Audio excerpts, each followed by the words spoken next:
bonjour d'abord.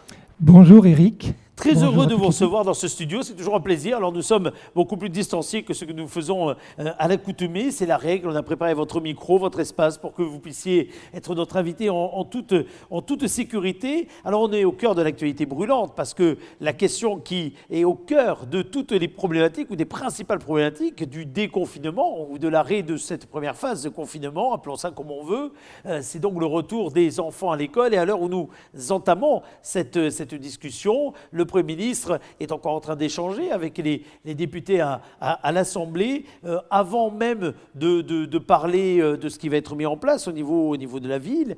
On sent bien qu'une grande souplesse va être laissée selon les territoires, selon les villes, selon les académies, selon chacune des écoles, chaque collège. On a bien compris que les lycées, c'était pour plus tard, hein, c'était moins prégnant là, en termes de date. Vous avez déjà commencé à préparer cette phase-là avec la ville de Pau, avec François Bayrou? Oui, tout à fait. Monsieur le maire a tenu vraiment à ce que cette réouverture des écoles soit faite en concertation totale avec la direction de l'éducation nationale et surtout avec les directeurs d'école. Et c'est pour ça que hier soir, il a réuni tous les directeurs d'école de Pau et les responsables de sites scolaires pour échanger avec eux en amont de cette réouverture qui est prévue à partir du 11 mai. Et il nous reste 15 jours pour continuer à travailler et à améliorer les locaux pour la bonne reprise dans ces écoles paloises. Avec les plus jeunes qui vont être concernés, on l'a entendu tout à l'heure, hein, par cette reprise. Alors, avant de parler de la reprise, on va parler de la période que l'on vient surtout de vivre. Parce que cette période, elle a été tout à fait particulière, évidemment, pour de très nombreuses familles, pour les enfants eux-mêmes d'ailleurs, dans ce que ça peut avoir de déstabilisant, hein, de ne pas avoir l'ensemble social que représente l'école. Et puis pour les familles qui se retrouvent évidemment à retrouver des bons vieux réflexes, souvent oubliés, à réviser, à travailler avec les enfants. Parce que l'éducation, qu'on le veuille ou non, il y a l'éducation parentale, mais ensuite il y a l'enseignement. Et c'est souvent deux choses très différentes, Denis Bailly. Oui, tout à fait. L'enseignement et la pédagogie, quoi qu'on en dise, c'est un métier. Eh oui. Et là, beaucoup de familles se sont rendues compte qu'effectivement, on ne s'improvise pas enseignant et il faut souligner vraiment aujourd'hui le travail énorme qui a été fait par tous les enseignants des écoles primaires comme des collèges et des lycées. Et pour certains, c'était même encore beaucoup plus de travail parce que les outils numériques sont là, mais il faut aussi s'en saisir et il faut que les familles puissent avoir accès à ces outils numériques. Et là, depuis le 16 mars, on voit que les choses ont changé, les choses ont évolué, mais que beaucoup de familles se disent vivement que mon enfant retrouve son enseignant, son vrai professionnel, c'est une profession à part entière. Et oui, c'est une profession à part entière. Alors c'est vrai qu'on va commencer peut-être par là, par s'adresser d'ailleurs à ces professeurs, parce que pour beaucoup, en effet, il a fallu dompter également l'outil informatique, parce qu'on va parler tout à l'heure des familles, mais c'est vrai que pour les enseignants eux-mêmes, arriver à recréer du lien sans la présence directe des enfants, trouver la façon de délivrer de l'enseignement, trouver la façon de délivrer même des devoirs, trouver la façon d'avoir une continuité pédagogique, c'était d'abord faire un travail sur soi, pour beaucoup de ces professeurs. Il faut les saluer pour ça. Oui, il faut les saluer. Et c'est vrai aussi, il faut dire que la collectivité paloise, comme beaucoup de collectivités, a travaillé un lien fort avec ses enseignants. Et dès le 16 mars, dès l'annonce du confinement à venir et de la fermeture des écoles, la municipalité de Pau a mis en place une organisation pour permettre aux enseignants qui savaient que certains de leurs élèves n'auraient pas accès à l'outil numérique, à des imprimantes, à des ordinateurs en libre service, parce qu'on peut avoir un ordinateur dans une famille, mais si vous avez si on n'a trois pas enfants, l'imprimante, si on est 3-4, si on est... voilà, si vous avez les deux parents et trois enfants sur le même ordinateur, vous voyez les plages horaires que cela fait. Et donc, nous, collectivité paloise, nous avons fait en sorte que les enseignants qui préparaient des cours puissent les imprimer facilement dans les écoles que nous avons laissées ouvertes pour eux. Et nous avons 3 fois par semaine mis en place un service de portage de courrier. Alors pour les écoles maternelles et élémentaires, c'était du portage qui se faisait par la poste et par un prestataire local que nous avons, qui partait par la poste et qui arrivait dans les familles. Et pour les collèges palois, les 4 collèges palois, là ça a été du portage en direct, directement dans les familles que les principaux de collège nous avaient spécifié. Ça a été aussi le cas pour des ordinateurs, puisqu'il faut savoir qu'à Pau, nous avons dans les écoles élémentaires plus de 600 ordinateurs portables qui servent au quotidien à l'école. Et on a prêté 50 ordinateurs dans des familles que les enseignants nous avaient pointées, sachant que ces familles n'avaient aucun moyen numérique. Donc nous leur laissons, les familles ont encore ces ordinateurs, nous les récupérerons soit le 11 mai, si tout va bien, soit un peu plus tard. Entre guillemets, la rentrée ou à la reprise, en tout cas, la déco. C'est important, ça, parce que, en effet, l'équipement, on va commencer par là, puis on reviendra sur les facteurs, parce que moi, ça m'interroge, quand même, dans le bon sens du terme, d'ailleurs, cette mobilisation humaine, parce que là, on est vraiment dans la chaîne humaine. Mais déjà, sur l'équipement, il y a eu également des initiatives. Marguerite de Navarre, je crois qu'il a mis en place également des ordinateurs, enfin, des prêts d'ordinateurs. Hein, également, les trois, Pierre-Emmanuel, Clermont et Jeanne d'Albret ont souhaité uniquement faire par courrier parce qu'ils avaient d'autres moyens numériques avec les familles. Le collège Marguerite de Navarre avait pointé une dizaine de familles qui n'avaient pas du tout d'outils numériques. Et donc là, ce sont nos agents qui ont spontanément... Alors, je fais une aparté, c'était vraiment phénoménal parce qu'ils étaient tous volontaires. On était en confinement. Vos agents là. Nos agents, nous sommes en confinement. Vous êtes combien d'ailleurs? Vous êtes combien là dans le service? Au niveau de la direction éducation, nous sommes 250 titulaires et plus de 250 agents contractuels, ce qu'on appelle les animateurs périscolaires, puisque le périscolaire est fait en régie à Pau. Et il faut signifier qu'on n'avait que des volontaires, même s'il fallait porter le masque, les distanciations sociales, le gel hydroalcoolique 10 fois par jour, pas de souci. Pour rendre service aux familles, ça a été un élan de solidarité incroyable. Alors, il y a eu donc ces prêts d'ordinateurs, ces livraisons, et puis donc cette façon d'apporter les devoirs régulièrement, voire de les récupérer, parce que ça n'allait en retour. Alors, nous avons Emmanuel qui est en ligne, qui a coordonné cette action, et pendant que nous en parlons avec Emmanuel, on va voir ici en image quelques photos d'un trajet, j'ai presque envie de dire, de ce courrier tout à fait particulier. C'est bien parce que pour les agents de la collectivité, ils sont passés des enveloppes électorales aux enveloppes de devoirs. Donc, ce n'est pas tout à fait la même chose à l'intérieur. Alors, nous avons Emmanuel en ligne. Bonsoir, Emmanuel. Oui, bonsoir. Merci d'être avec nous. On va suivre en image un parcours, j'ai presque envie de dire, presque complet de ces devoirs. Je ne sais pas si vous le voyez à l'écran de là où vous êtes, c'est Denis Badi qui est en plateau, va lui pouvoir commenter. Là, nous voyons une pile d'enveloppes, une pile de photocopies, et nous sommes dans quel établissement ? Alors là, vous devez avoir les photos du collège Jeanne d'Albret. Ça représente à peu près 80 enveloppes, distribuées sur, on va dire, 4 grands territoires, sur 4 grands quartiers sur la ville de Pau. Donc un ramassage qui se faisait en fin de matinée. Donc les enveloppes préparées par toute l'équipe enseignante et administrative des collèges.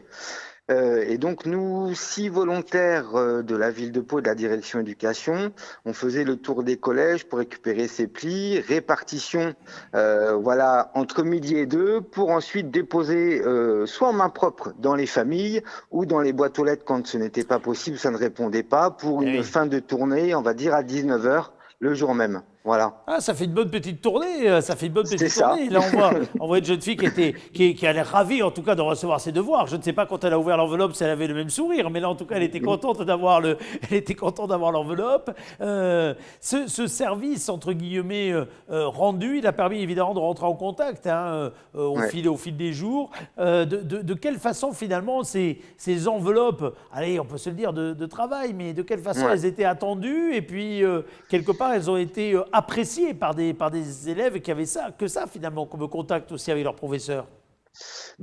Alors, je dirais que on est venu juste compléter tout un ensemble de dispositifs portés par les familles, les collèges en tant que tels, mais aussi les acteurs sociaux, centres sociaux MJC, les éducateurs de prévention. Et en fait, on s'est rendu compte que une petite partie quand même de ces collégiens n'avaient pas accès en temps et en heure, soit parce que on va dire les délais d'acheminement classiques par la poste ou notre prestataire faisait que le pli arrivait en fin de semaine pour des devoirs à rendre en fin de semaine. Donc un peu une déconnexion en termes de calendrier. Et donc c'est vrai que quand nous on a pris en charge ces familles, il y a eu une réaction de rapidité et de joie parce que enfin pour une fois ils allaient pouvoir rentrer dans les clous. Vous voyez ce que je veux dire en termes de délai? Oui.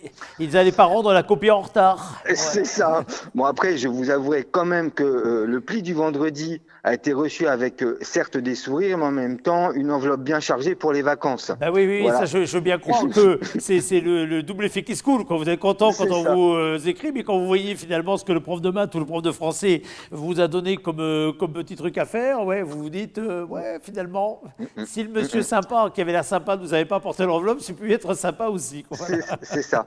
Voilà. Et donc après, on organisait ce dépôt les mardis et jeudi ou vendredi, et avec une possibilité pour les familles de déposer dans des lieux stratégiques, notamment les commerces de proximité, le retour, donc une enveloppe qui était fournie par le collège, dans lequel ils pouvaient rendre l'ensemble des devoirs faits, et que nous reprenions dans ces lieux de collecte pour les déposer au collège.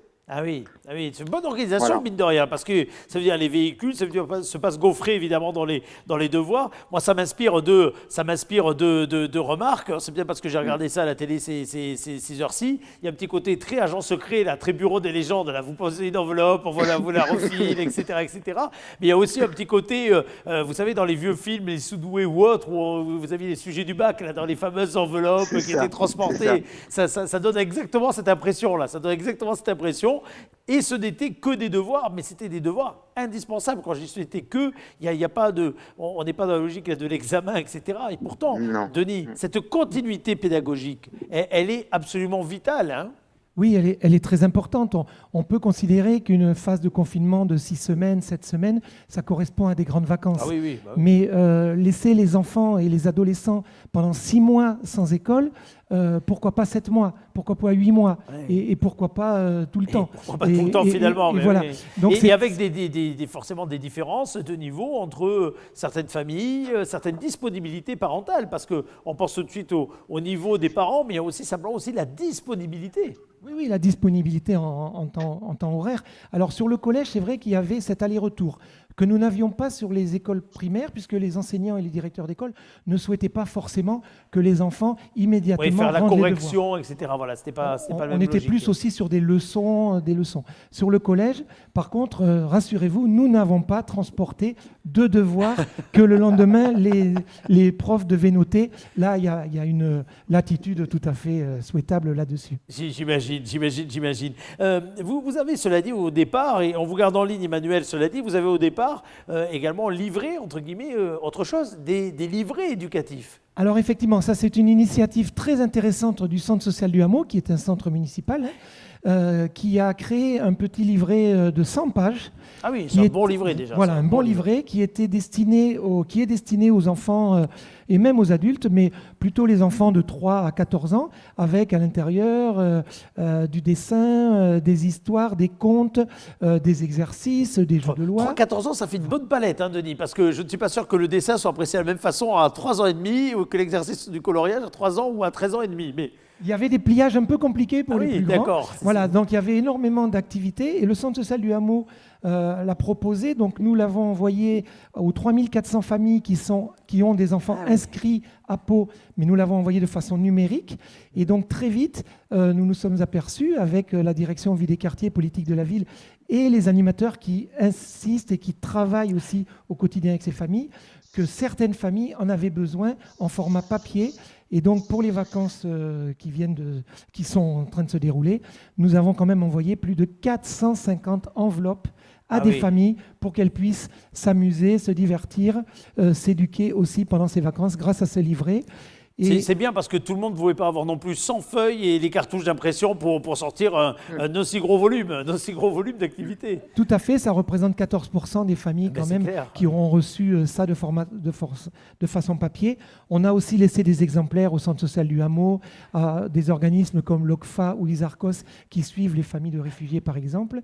Et parallèlement à ça, si vous regardez le site internet de la ville de Pau, depuis une quinzaine de jours, il y a des petits tutoriels et des vidéos et des activités qui sont proposées à toutes les familles, en plus des recettes de cuisine, parce que je pense que les recettes de cuisine, il y en a des milliers depuis alors ça, un les mois. recettes de cuisine, il y en a partout, mais c'est vrai qu'il y a ces petits tutos là sur pau.fr, très, très sympa. Hein, très sympa, où même les animateurs du périscolaire font des petits bonjours à leurs enfants, ceux qu'ils vont retrouver à partir du 11 mai. Voilà, ça permet de garder le lien, d'avoir maintenu le lien et puis on l'espère une forme d'équité également dans les niveaux. Alors c'est toujours très compliqué de dire ça, mais en tout cas la volonté de permettre à ceux qui le veulent, de rester en contact, d'avoir les devoirs, d'être à temps, puis de pouvoir progresser, parce que c'est ça aussi l'éducation.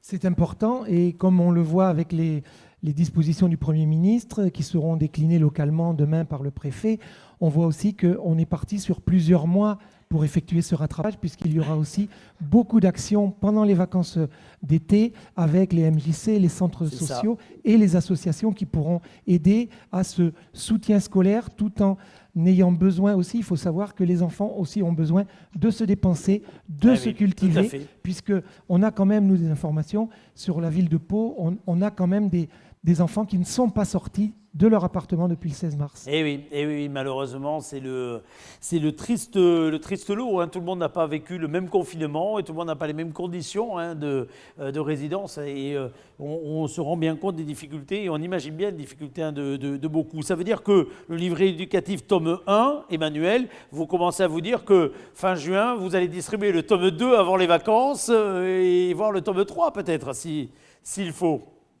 J'espérerais en toute franchise qu'on puisse en discuter de vive voix et qu'on fasse. Voilà, aujourd'hui c'est sûr qu'on se prépare notamment à faire cette rentrée à partir de lundi, donc à remettre le service de portage de devoirs à domicile. Et après, de voir en effet, selon les ajustements locaux qui seront proposés durant, j'imagine, toute la semaine, de voir comment la ville de Pau, l'ensemble de ses agents peut venir soutenir les initiatives des collèges et structures socio-éducatives. Voilà, et il me semble aujourd'hui ce qui peut être... Ce qu'on a repéré aussi dans les quelques échanges qu'on a pu avoir, c'est aussi la question notamment du livret là dont parlait Denis, d'activité. C'est qu'à un moment donné, avoir les choses en papier permet aussi de se déconnecter. Et on voit qu'il y a aujourd'hui... il y en a besoin, vous avez raison. C'est ça, parce qu'on se rend compte que le confinement fait que les outils numériques sont très utilisés, alors certes avec des niveaux différents, des capacités, des possibilités différentes selon les familles, mais que quand même, on a un temps consacré aux écrans qui est devenu très, très important. Et là, vraiment, on voyait des sourires de dire « enfin, on va retourner au papier ». Ah ouais, c'est bien ça. Vous prêchez un convaincu. Regardez ce que j'ai dans mes mains par rapport à la tablette avec laquelle j'ai démarré. Regardez ce que j'ai dans les mains. Donc là, vous prêchez un archi convaincu, d'autant que la mémoire n'est pas la même. Et c'est largement prouvé entre ce qu'on arrive à mémoriser sur les écrans, qui est formidable, par ailleurs, pour plein de choses, et puis aussi sur la façon dont le regard sur le papier, finalement, permet au cerveau de fonctionner. Donc c'est très complémentaire, tout ça. Complètement. Et puis ça a gardé du lien, on l'a bien senti là, au travers des... On n'a pas montré volontairement les vidéos qui sont des vidéos plutôt privées, mais on a bien compris qu'il y avait des vrais échanges qui avaient eu lieu au moment de la transmission des boîtes aux lettres. C'est ça, exactement. Non, mais c'est important. Voilà, c'était un petit clin d'œil en même temps aussi pour dire que voilà, il y avait toute une communauté au service et au soutien des familles, parce que c'est un moment complexe aussi de s'improviser, on va dire pédagogue, et c'est très compliqué, surtout quand on cumule un manque d'outils ou un manque de temps. Et voilà, et si ce petit coup de main a pu redonner un peu du baume à l'âme, en tout cas de l'énergie à réaliser un peu cette continuité pédagogique, c'est super. Voilà. Eh bien, c'est super. Merci Emmanuel d'avoir été avec nous pour témoigner. Derrière moi, vous l'avez vu, on a affiché une des pages du site pau.fr, qui est un véritable site Trouve Tout. Et là, on va ensuite sur les questions-réponses, sur les activités pendant les vacances, en période de confinement, etc. Et puis par niveau, des possibilités données, par niveau et par style, parce que là, on est sur une activité artistique.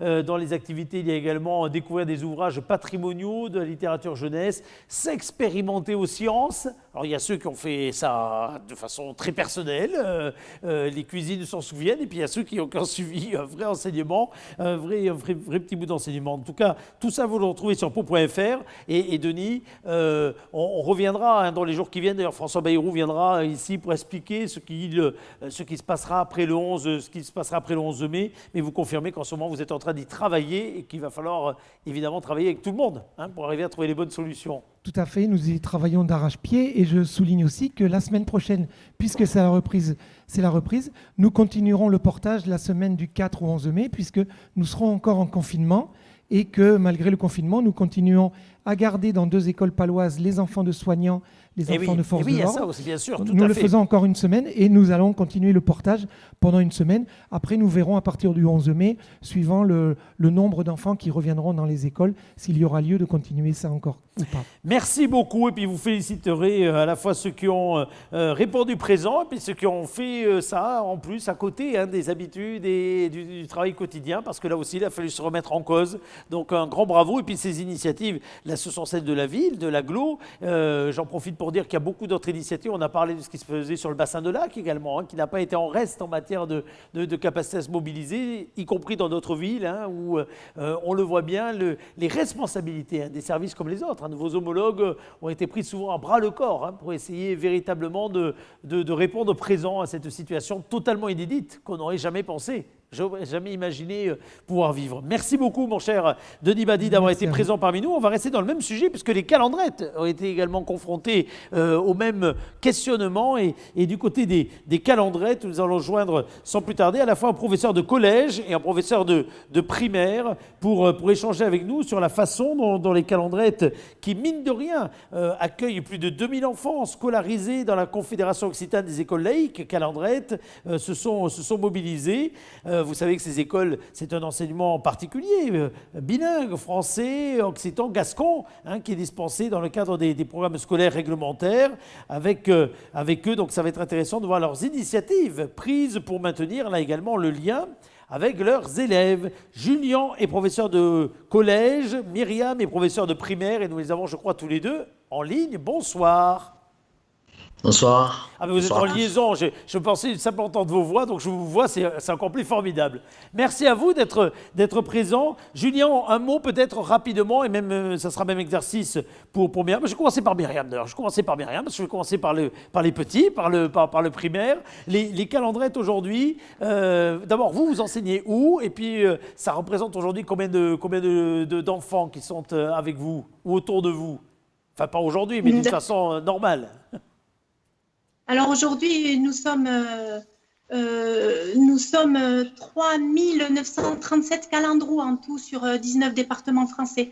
Moi, je suis plutôt sur un terrain rural avec une petite école de 21 élèves. Dans ma classe, j'ai des élèves de grande section jusqu'à CM2. Donc, vous avez la chance d'avoir les deux côtés, c'est-à-dire la ruralité par l'école de la Calandrette de Lys en Béarn et avec mon collègue Julia, le côté, on va dire, urbain et collégien.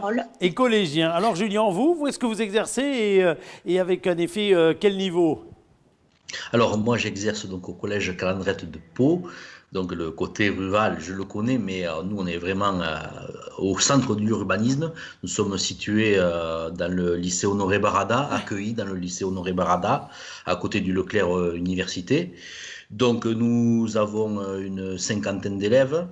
Donc, c'est un petit collège qui existe depuis aujourd'hui plus de 10 ans. 2005, c'était l'ouverture.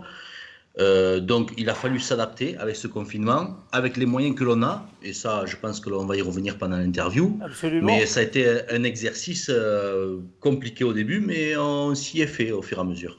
Parce que, alors en effet, on va parler du confinement, et puis après on commencera à évoquer peut-être le déconfinement ou l'organisation à venir, avec toutes les questions qu'il peut y avoir, évidemment, là-dessus. Mais sur le confinement, j'aime bien votre expression, Julien, il a fallu s'adapter.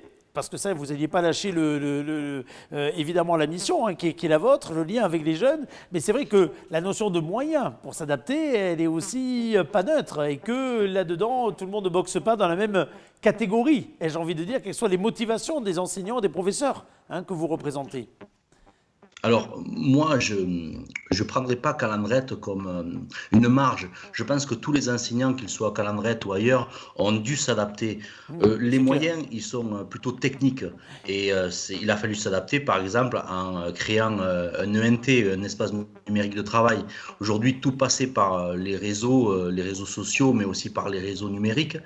Et il a fallu trouver des outils qui sont peut-être nés pendant la période. Et donc, j'ai pu vous envoyer quelques photos, par exemple, de Classroom, qui nous a servi. On va les voir, vous allez voir. On va les voir en même temps qu'on va converser. Ils vont s'afficher à l'écran.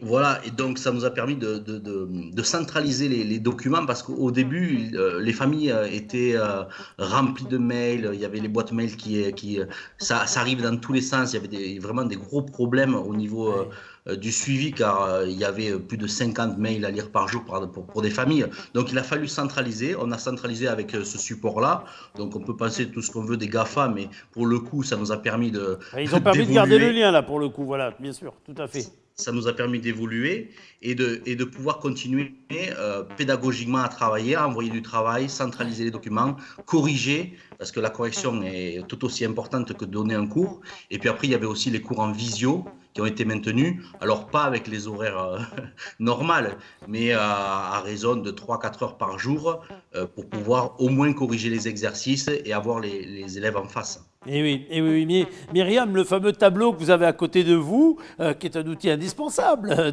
quoi qu'on en pense de l'enseignement, comment est-ce qu'aujourd'hui on arrive à quelque part le remplacer ou à le mettre en forme également différemment pour transmettre? On vous a perdu. Myriam, on a perdu votre audio. Est-ce qu'on va le retrouver? Non, toujours pas.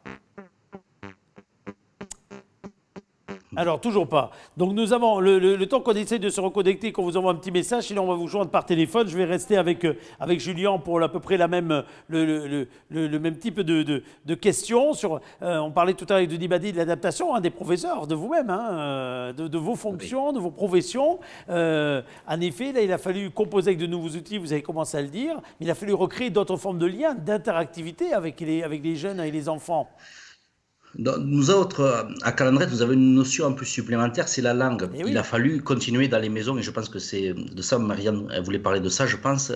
Il faut maintenir la langue, parce que c'est notre outil de communication. Et on a tendance, même avec les supports numériques, à oublier cette langue. Donc on pratique facilement le français ou l'anglais, mais Eh l'occitan est oui, pour nous eh très oui. important. Et donc, il a fallu trouver des nouveaux supports aussi. Donc, tous les supports possibles. Mais je pense à des défis, par exemple, faits en sport. Le professeur de sport, au début, s'est dit j'ai très peu de travaux qui reviennent. C'est très difficile pour moi. Je ne suis pas en mathématiques, je ne suis pas Oui, en histoire-géographie.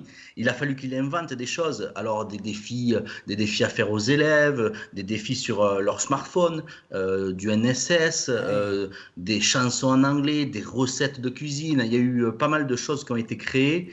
Et je voudrais oublier rien parce qu'il y a beaucoup de collègues qui ont travaillé derrière et donc c'est difficile d'être exhaustif.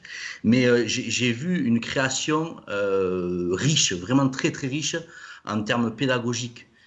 C'est des choses que nous faisons tous les jours dans nos écoles, mais ça s'est renforcé vraiment parce qu'il y a eu une vraie recherche pour pouvoir communiquer des cours, mais pas faire que ça. Être aussi dans l'aspect ludique, c'était très important pour pouvoir raccrocher les élèves.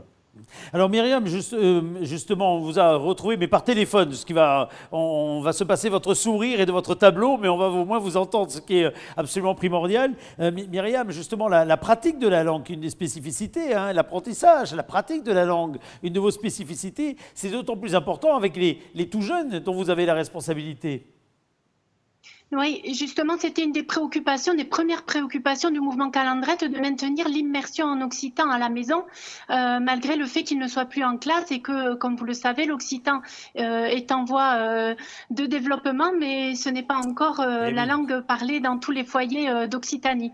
Et donc là, on a sollicité et on a eu une réponse très, très généreuse des auteurs, de tous les gens qui récoltent de l'audio et du son et de l'image, des télévisions et des radios en occitan, de tous ceux qui produisent des artistes qui ont fait partager à nos calandrous, parce qu'on appelle nos élèves les calandrous, toute leur production, enfin de la production qu'on a pu envoyer aux familles, qui pouvaient en un clic télécharger la petite vidéo, le dessin animé, la chanson, et ensuite on s'est servi de tout ce matériel pour apporter un peu plus d'immersion à la maison. Et je crois qu'on a réussi quelque chose d'important, c'est-à-dire que les familles qui mettent leurs enfants à Calandrette ne sont pas tous occitanophones. Eh oui. Et du coup, ils y ont eu accès et il y a eu un partage entre les enfants et leurs familles qui ont été importants et qui ont dépassé nos attentes aussi quelque part. on voit quelques exemples de partage pendant que vous parlez, mais en effet, cette particularité, quelque part, hein, de l'échange, de la capacité à recréer de nouvelles formes de dialogue, de nouvelles formes j'allais dire, de richesse entre les uns et les autres, c'est une clé qui a été pour vous, comment dire, assez révélatrice, que les parents, et comme les enfants d'ailleurs, étaient attachés à un enseignement, vous me disiez tout à l'heure, pas stigmatisé, mais enfin qui, mine de rien, est assez différent, du moins qui est enrichissant de façon différente. Oui, notre pédagogie, c'est une pédagogie qui est issue du mouvement Freinet, de la pédagogie institutionnelle. Et cela fait plus de 40 ans maintenant que Calandrette pratique cette pédagogie et se l'est appropriée à sa manière. Hein. C'est-à-dire que non seulement il y a la langue, la pédagogie, mais ensemble, on arrive à générer du multilinguisme, une autre pratique de cette pédagogie en classe. Et là, on a vu que ces outils, ils étaient capables d'être partagés aussi avec des règles, bien sûr, hein, les règles de l'audiovisuel et du partage sur Internet qu'on a dû établir entre nous, entre parents, enfants et écoles. Et tout ça, on l'a fait aussi en coopération au niveau de toutes les calendrettes d'Occitanie. Et c'est là qu'on a pu continuer à faire notre journal d'école, à faire des comptes rendus de découverte, à créer de la musique ensemble en famille et le partager ensuite sur nos Padlet et nos sites Internet et nos boîtes mail. On a maintenu des quoi de neuf aussi avec les visioconférences et on a pu aussi faire des mathématiques, des sciences de la lecture et adapter aussi en fonction de l'isolement de chacun. Julien, j'ai l'impression, et Myriam également par téléphone, que cette période a été intense en termes de travail, mais intense également en termes finalement de liens, malgré la distanciation sociale. J'ai l'impression, quand on vous entend, hein, que peut-être pour vous, de votre côté, ça a aussi enrichi des formes de liens, et notamment des liens, je dirais, avec les communautés familiales, parce que quelque part, c'est aussi ça qui peut être différent entre la pratique actuelle, hein, de l'école ou du collège, et puis ce qu'on a vécu là dans la période de confinement. Parfaitement. Calandrette, c'est aussi faire l'école ensemble. Les familles sont intégrées au projet et elles ont été présentes et elles ont bien répondu. Personnellement, je suis professeur principal de la classe de 6e. J'ai eu tous les parents au téléphone. J'ai pu suivre avec eux chaque enfant. Et l'échange a été vraiment positif, puisque dès qu'il y avait un problème, ils savaient qu'ils étaient en capacité de le partager. Et dès qu'il y a eu un problème, j'ai essayé d'y répondre, en particularité sur chaque enfant, forcément. Alors, le nombre, il fait, nous sommes peu par rapport à notre collège.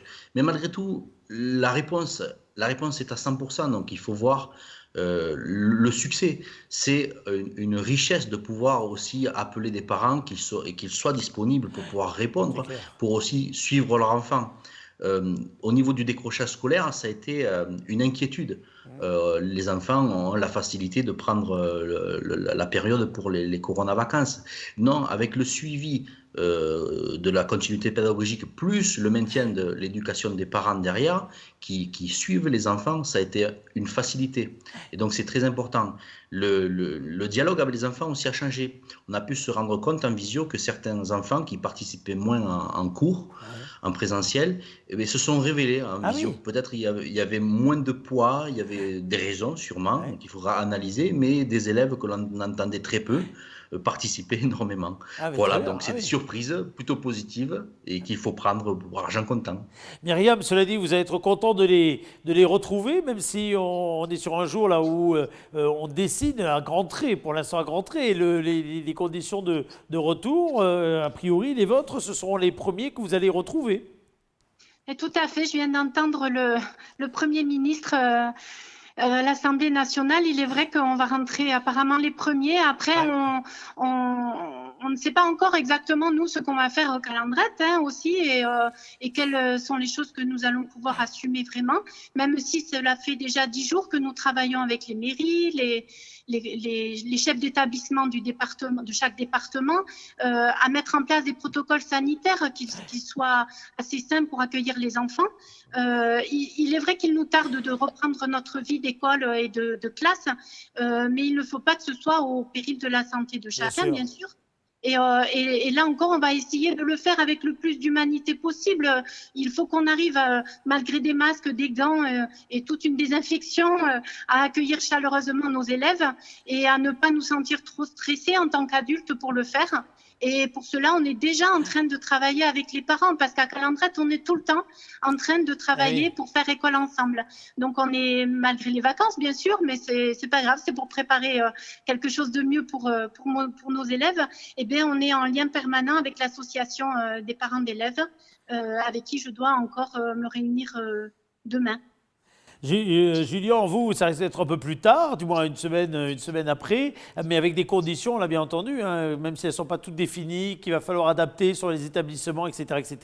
Des conditions qui, quoi qu'il en soit, vont être contraignantes, que ce soit en nombre évidemment d'enfants, que ce soit en matière de gestes, de gestes barrières, que ce soit en matière également de port de masque. On a entendu tout à l'heure, y compris pour les professeurs, que sans doute il allait falloir porter les masques pour enseigner. Ça va être également un sacré défi là. Hein. C'est plus qu'un défi, il y a tellement de questions encore. Bon, le retour le 18 pour les 6e, 5e, les 4e, 3e, selon l'intervention du Premier ministre, je sais pas, j'en sais pas plus. Oui, d'ailleurs, il n'a pas été 6e, 5e, c'est vrai, tout à fait pour l'instant. Et quoi qu'il en soit, il y a beaucoup de questions, beaucoup de choses que l'on ne maîtrise pas encore, qu'ils ne maîtrisent pas eux-mêmes, mais on a besoin de précision parce qu'on passe souvent à la classe et trop à la classe. Mais le problème, ce n'est pas forcément la classe, puisqu'il y a tout ce qui est autour. Une autorité. Oui. C'est plus le couloir, la cantine. Est-ce qu'elle va être ouverte? C'est une cantine du lycée. Le lycée rouvre plus tard. Il y a énormément de questions. Les toilettes dans un établissement comme le nôtre, comme les autres, c'est comment on met du personnel derrière qui fait ses heures aussi, suivre tout ça. Donc moi, j'ai énormément de questions. J'ai des questions par rapport aussi au volontariat. Je ne connais pas une école du volontariat. Je connais une école gratuite, laïque et obligatoire. Et donc moi, toutes ces questions, j'attends un peu que la période s'apaise, qu'ils réfléchissent, que les députés posent leurs questions pour pouvoir y répondre. Parce que maintenant, si on devait reprendre demain, ça ne serait pas possible parce qu'il faut que chaque enfant porte un masque. Est-ce que tous les enfants ont un masque? Est-ce que si un manque, est-ce qu'il a le droit de venir? Il y a plein de questions. Qu'est-ce qu'on en fait? Voilà, c'est ça, tout à fait. Le fameux oubli qu'il peut y avoir également. Qu'est-ce qu'on en fait? Voilà. Bien sûr, beaucoup de questions en tout cas, mais ça va se construire et on va assister à ça et échanger autour de ça. Un dernier mot, parce que vous l'avez beaucoup dit, et l'un et l'autre, ce mot de la construction ensemble, entre parents, professeurs, enfants, si on entend bien dans vos propos, une des spécificités en effet de vos écoles, de vos calendrettes. Vous avez beaucoup insisté sur le fait que vous alliez sortir grandi de quelque part, de cette période-là, dans cette richesse au niveau de l'échange. J'imagine que ça vous convainc qu'il y a de la place pour ce type d'enseignement et que parfois on le méconnaît trop, alors qu'on voit bien qu'il a des valeurs et une véritable profondeur à défendre. Ça vous convainc que là, la période actuelle, que finalement, tout comme on retrouve des liens de proximité un petit peu différents ou autres, ça peut être l'occasion d'avoir des coups de projecteur, mais positifs d'ailleurs, sur ce que permettent vos liens, Myriam?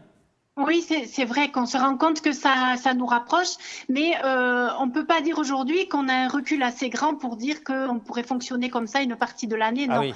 Et on s'est bien débrouillé pour s'adapter à cette situation. Il ne faut pas le généraliser non plus, oui, c'est ça. Voilà. Mais ce n'est pas une fin en soi et ça n'enlève rien à tout ce qui nous manque de ne pas être en classe.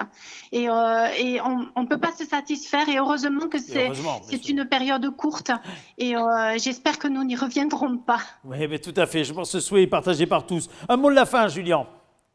Mais je rejoindrai ce qu'a dit votre dernier intervenant qui était par téléphone. C'est que il y a beaucoup de choses positives à apprendre de ce confinement pour toutes parts, pour toutes choses, pour la pédagogie, mais pour tous les autres domaines.